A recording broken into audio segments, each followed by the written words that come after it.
Kabadimelon! In a jungle full of giggles and green lived Ellie the Elephant, the biggest sneezer ever seen. She wasn't sick.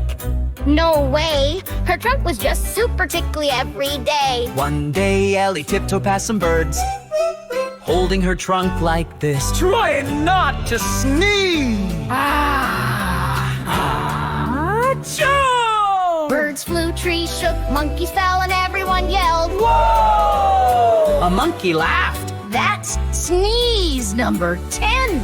She sneezed again. Achoo! Bananas flew everywhere. A rhino came by and said, "Who sneezed?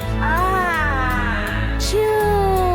Now he was sneezing too. Then a butterfly landed right on Ellie's nose. She froze. She wiggled.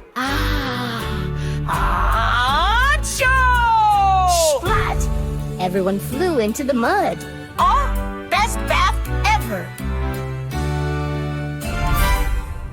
Hey, don't forget to subscribe at Kabadimelon.